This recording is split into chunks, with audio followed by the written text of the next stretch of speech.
ꯇꯥꯡ 15ꯁꯤꯗ ꯀꯣꯀꯣꯃꯤꯅ ꯄꯥꯡꯊꯣꯛꯄꯤꯕ ꯌꯥꯝꯅ ꯄꯤꯁꯐꯨꯜ ꯑꯣꯏꯕ ꯗꯦꯃꯣꯀ꯭ꯔꯦꯇꯤꯛ ꯔꯦꯂꯤ ꯑꯃ ꯄꯨꯡ 1ꯗꯒꯤ ꯆꯠꯄ ꯍꯧꯒꯅꯤ ꯍꯥꯏꯕ ꯑꯁꯤ ꯑꯩꯈꯣꯏ ꯃꯃꯥꯡꯗꯁꯨ ꯄ꯭ꯔꯣꯒ꯭ꯔꯥꯝ ꯀꯌꯥ ꯊꯝꯕꯗꯨ ꯑꯩꯈꯣꯏ ꯇꯥꯖꯩ ꯈꯪꯖꯩ ꯃꯦꯗꯤꯌꯥꯒꯤ ꯊ꯭ꯔꯨꯗ ꯂꯣꯏꯅ ꯊꯝꯕꯤꯔꯛꯄ ꯉꯥꯛꯇꯅꯤ ꯑꯗꯨꯒꯤ ꯃꯥꯡꯑꯣꯏꯅꯅ ꯑꯩꯈꯣꯏ ꯇꯥꯡ 22ꯗ ꯈꯣꯡꯖꯣꯝ ꯗꯦ ꯅꯣꯡꯃ ꯋꯥꯠꯂꯤꯉꯩ ꯃꯇꯝꯗ ꯈꯣꯡꯖꯣꯝ ꯗꯦꯗꯁꯨ ꯑꯣꯅꯔꯦꯕꯜ ꯆꯤꯐ ꯃꯤꯅꯤꯁꯇꯔ ꯃꯍꯥꯛꯀꯤ ꯀꯥꯎꯟꯁꯤꯜ ꯑꯣꯐ ꯃꯤꯅꯤꯁꯇꯔꯁꯤꯡ ꯑꯣꯅꯔꯦꯕꯜ MLAꯁꯤꯡ ꯑꯗꯨꯗ ꯅꯠꯇꯅ NDAꯗ ꯌꯥꯎꯔꯤꯕ ꯄꯥꯔꯇꯤꯒꯤ MLA ꯄꯨꯝꯅꯃꯛ ꯐꯥꯎꯕꯗ ꯑꯩꯈꯣꯏ ꯕꯣꯏꯀꯣꯠ ꯇꯧꯒꯅꯤ ꯍꯥꯏꯗꯨꯅ ꯂꯥꯎꯊꯣꯛꯄꯤꯕ ꯑꯗꯨ ꯑꯩꯈꯣꯏ ꯄꯨꯝꯅꯃꯛꯅ ꯈꯪꯖꯩ ꯑꯗꯨꯒꯤ ꯃꯥꯡꯑꯣꯏꯅꯅ ꯇꯥꯡ 22ꯗ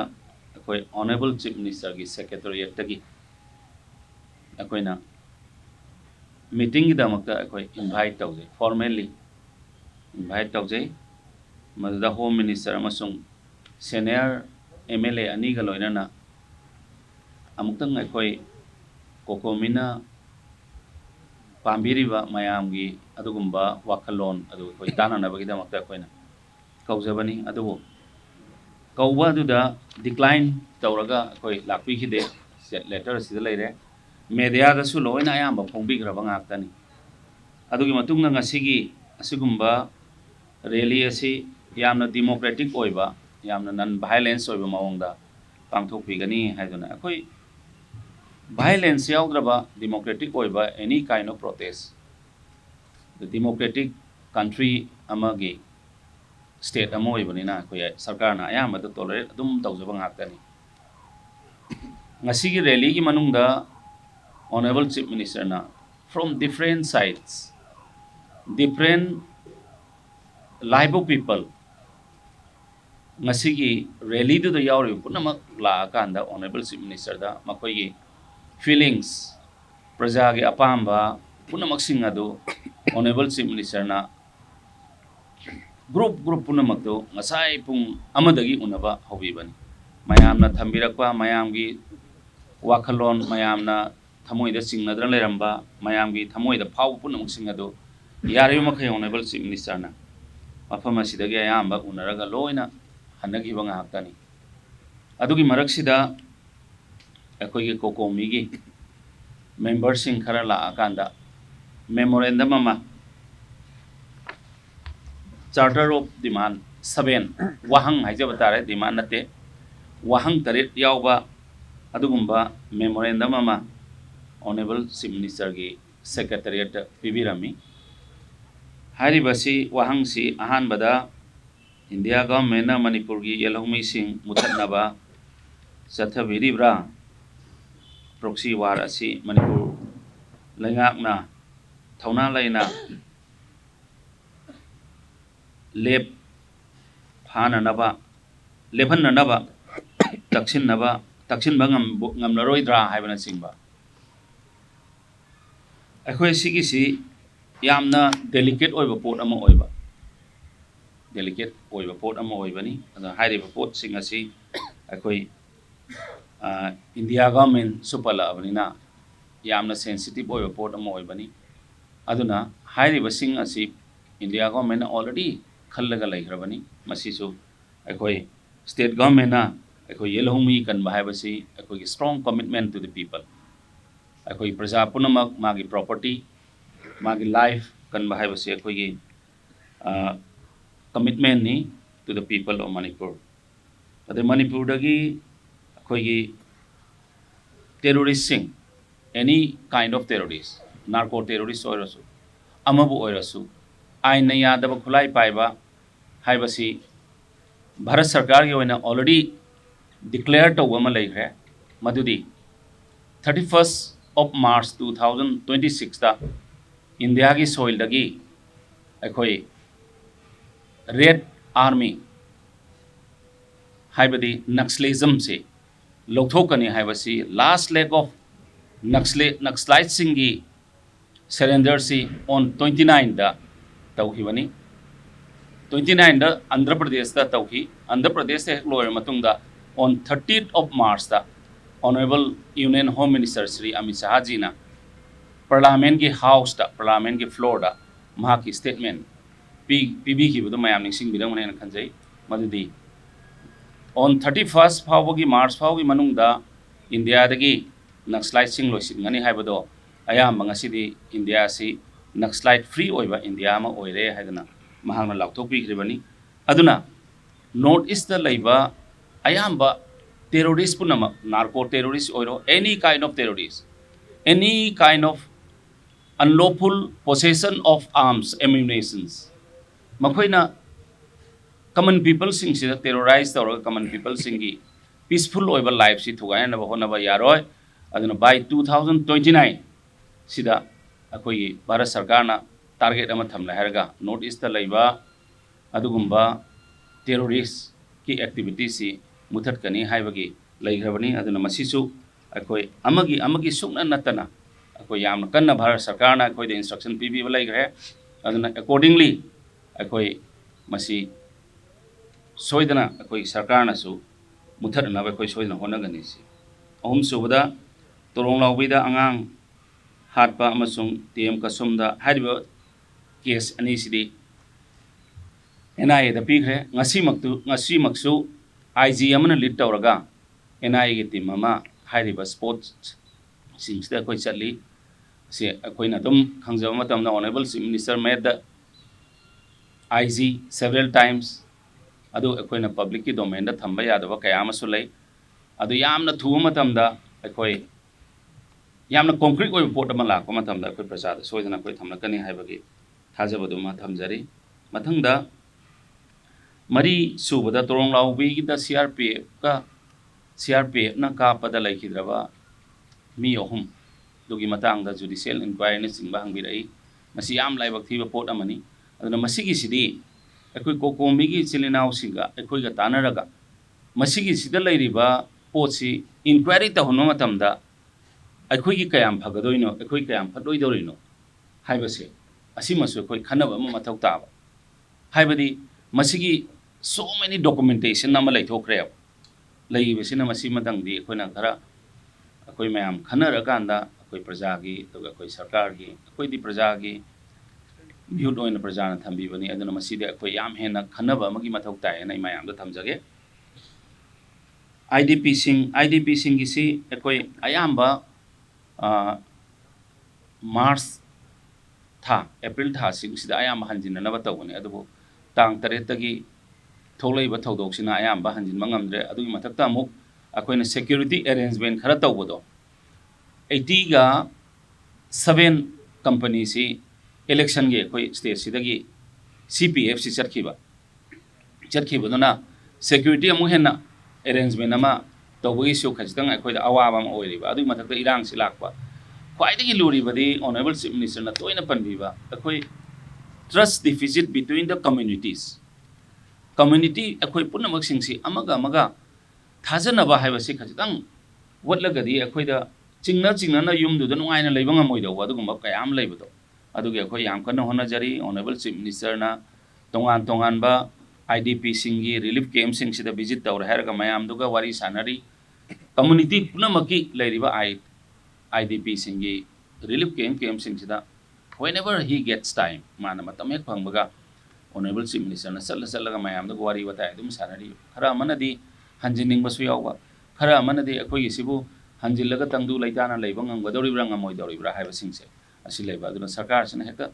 yarani haidna thamuroga amuke hena fataba olakadra haibadugi leijabani akoi sarkar na yam kana honaja asimasu manipur da su abrogate tawasidi media gi isilinau singmar mabang singna so hena khangbi madudi in several times akoina assembly gi floor da su si akoi extension tawbiganu su si abrogate tawbigaro haina akoina ibuduni adubu central government na magi policy amagi kari policy afabagi orangani fatabagi di oiro koina makoi gi policy amagi makada su si makoina amuk thamjilakuni aduna haiba singsi akoina heka decision lobang amdaba masidi akoi gi central government su yaw minister of home affairs su yaw aduna adumaina koi thamjage tare subada NRC taw duna illegal migrants sing takthoknaba thabak tawraroi dawra haiba asidi hanadagi adum government of India na ꯑꯩꯈꯣꯏꯗ time extension ꯄꯤꯔ ꯀꯥꯟꯗ ꯑꯩꯈꯣꯏꯒꯤ ꯑꯥꯏꯟ ꯀꯥꯏꯅ ꯆꯪꯂꯛꯄ illegal ꯃꯥꯏꯒ꯭ꯔꯦꯟꯁꯤꯡꯁꯦ ꯈꯟꯗꯣꯛꯄꯒꯤ ꯐꯥꯎꯕꯗ ꯃꯌꯥꯝꯅ ꯍꯦꯟꯅ ꯈꯪꯕꯤꯔꯦ ꯏꯔꯥꯡꯁꯤ ꯂꯥꯛꯇ꯭ꯔꯤꯉꯩ ꯃꯃꯥꯡꯗ ꯃꯇꯝꯗꯨꯒꯤ ꯃꯤꯅꯤꯁꯇꯔ ꯇꯤ.ꯗꯤ. ꯑꯦꯟ ꯍꯣꯔꯇꯤꯀꯜꯆꯔ ꯑꯣꯏꯕꯤꯔꯝꯕ ꯑꯩꯈꯣꯏꯒꯤ ꯂꯦꯠꯄꯥꯎꯅ ꯆꯤꯌꯔꯃꯦꯟ ꯑꯣꯏꯔꯒ ꯃꯇꯝꯗꯨꯒꯤ PHCDꯒꯤ ꯃꯤꯅꯤꯁꯇꯔ ꯑꯣꯏꯕꯤꯔꯝꯕ ꯑꯋꯥꯡꯕ ꯅ꯭ꯌꯨꯃꯥꯏ ꯌꯥꯎꯕꯤꯔꯒ ꯃꯇꯝꯗꯨꯒꯤ education minister Shri T.H. Basantakumar ꯌꯥꯎꯕꯤꯔꯒ ꯀꯃꯤꯇꯤ ꯑꯃ ꯐꯥꯎ ꯁꯦꯝꯃꯒ ꯑꯩꯈꯣꯏ ꯍꯧꯈ꯭ꯔꯕꯗꯨꯅꯤ ꯑꯗꯨꯅ ꯃꯁꯤ ꯁꯣꯏꯗꯅ ꯑꯩꯈꯣꯏ ꯇꯧꯔꯛꯀꯅꯤ ꯕꯠ ꯁꯗꯟꯂꯤ ꯍꯦꯛ ꯇꯧꯕ ꯌꯥꯗꯕ ꯑꯗꯨꯒꯨꯝꯕꯅꯤꯅ ꯑꯩꯈꯣꯏ ꯁꯣꯏꯗꯅ ꯃꯁꯤ ꯁꯔꯀꯥꯔꯁꯤꯅ ꯄꯥꯡꯊꯣꯛꯅꯅꯕ ꯒꯚꯔꯟꯃꯦꯟꯠ ꯑꯣꯐ ꯏꯟꯗꯤꯌꯥꯒꯤꯁꯨ ꯑꯌꯥꯕ ꯂꯣꯏꯅ ꯂꯩꯈ꯭ꯔꯕꯅꯤꯅ ꯅꯣꯠ ꯑꯣꯟꯂꯤ ꯏꯟ ꯃꯅꯤꯄꯨꯔ ꯗꯤꯐꯔꯦꯟꯠ ꯁ꯭ꯇꯦꯠꯁꯤꯡꯁꯤꯗ ꯏꯂꯤꯒꯦꯜ ꯏꯃꯤꯒ꯭ꯔꯦꯟꯠꯁꯤꯡ ꯇꯛꯊꯣꯛꯄ ꯍꯥꯏꯕꯁꯤꯗꯤ ꯑꯣꯜꯔꯦꯗꯤ ꯒꯚꯔꯟꯃꯦꯟꯠ ꯑꯣꯐ ꯏꯟꯗꯤꯌꯥꯅ ꯍꯧꯈ꯭ꯔꯕꯅꯤ ꯑꯗꯨꯅꯅꯤ ꯑꯩꯈꯣꯏ ꯍꯧꯖꯤꯛ SIRꯒ ꯇꯧꯔꯛꯂꯤꯕ ꯈꯣꯠꯂꯛꯏꯕ ꯄꯨꯝꯅꯃꯛꯁꯤꯡꯁꯦ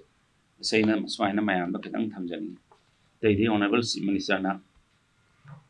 ꯍꯧꯖꯤꯛꯁꯨ Honorable Chief Minister invites the respected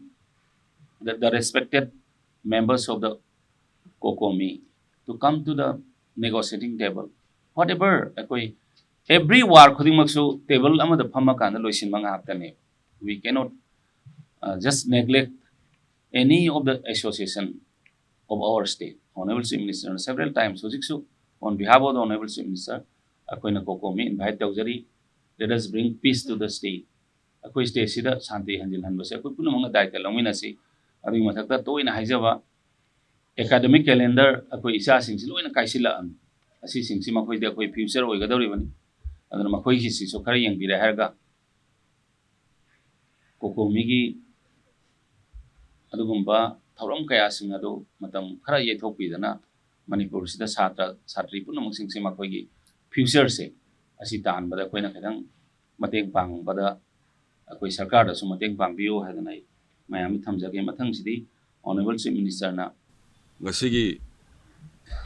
mogi agitation tawba lakpa haijaba tai lamlai khurai asomdagi lakpa moi leader sing ai unajai ni tongan ba singamai maikai dagi lakpa mogi kwagaithel maikai dagi lakpa uribok maikai dagi lakpa hek arak pagai unajai hairiba wari sabire ismaina sai wari doina saje ana sai thambigi duaina kogi fajana phaminaraga wari sanaraga sigai ngamde hainaraga shanti porpa natana koyangang singi school katoka singi disturbance leiriba dege numogi sara tanjagadoba kogi hijana pi gonba sura charga numogi hingba mayamsi aduki matik ware daki irang sina aduna once again ai kanugi government sigi taraptagi na appeal dawjari karigumba makhalgi agitation tawgadabu orasu hana phajana wari sabiraga sigai yade na wari sanaraga tawbiba taragadi punama gyan taminagani laiwak shanti porapoisi sarkar na shanti pame harsu prajana CSO mayamsina punna yaminadragadi koi shanti kamaina porakani una shanti porakdaba honabada wari sasi second world war bo wari sarga loisingi naikogi issue sisu wari sarga loisin minasi simai thamjage naansu thamjagre mamangdasu kogi laigi treba ngani dugi thongdu thamoi songna nungaite loinana je sina demand tawdaba pot phau yi family dugi yenga kanda magi kanugi magi ngani dugi legraba ngani dugi mai apokpaga apokpiga tongan na mafamta thabak tawi haibadusu kogi magi sana ma thabak hapinaba cabinet na decision loroga leibani maramdi madu JSC ki demand nate madu family ki demand nate humanity ground da magi imung na waga du yenga kanda madu sarkar na lepani aduna sarkar si prajagini prajagi penda baisi sarkar haibum thui aduna wari sasi ingna aingba manipur hensi leiriba amkuso na haijari satra mayam ki punsida sagi awaba sithing phangiba kogi school kajaga doba tuition chajaga doba mayam apan ba leirisi wari saraga aingba mu purak sene once again appeal tawjari dead body si lowna naba moi imungi halaman sing loina mak koi home minister na ngasi maksu wari sai ngarang su sai maramdi warau dana leiba matam pumam da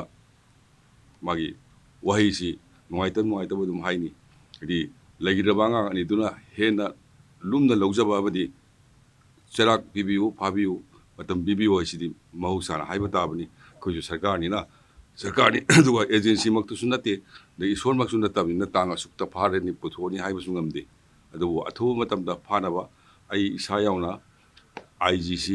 ꯑꯩ frequently wari sanajay then nahanmaktasu sida DGsu yawi handaki thoiba irangsi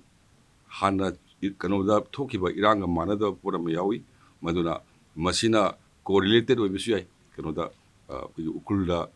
kanogi ambush ka tawrido khar section na yengbiu khar thuna tawbiu haida DG na su phajana approach tawi haidi India da thokiba crime si manungda masi kano oiba amna terror oiba yamna humanity laita crime makhalamani masi